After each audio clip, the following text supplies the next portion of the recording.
ఇటీవల ప్రారంభించిన బెల్లంపల్లి నూతన కూరగాయల మార్కెట్ కు కాకా వెంకటస్వామి పేరు పెట్టాలని మున్సిపల్ చైర్మన్ జగ్గుల శ్వేతానందాన్ని వ్యతిరేకిస్తున్నామని Bellampalli municipal vice chairman Battula Sudarshan అన్నారు.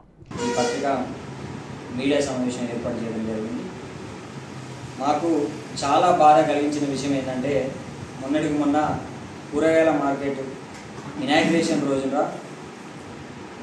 మున్సిపల్ చైర్మన్ గారు మాట్లాడుతూ గౌరవ కాకా వెంకటస్వామి గారి పేరును ప్రతిపాదించాలి, దానికి కౌన్సిలర్లు అందరూ కూడా తీర్మానం చేయాలని చెప్పేసి ఆమె మైకులా చెప్పడం మా మనసుకు బాధను కలిగించింది.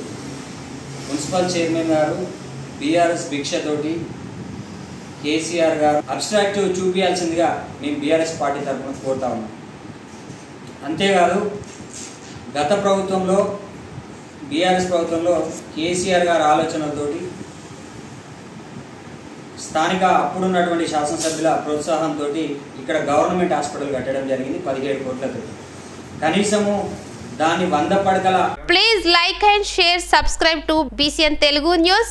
Please like, share and subscribe to BCN Telugu News.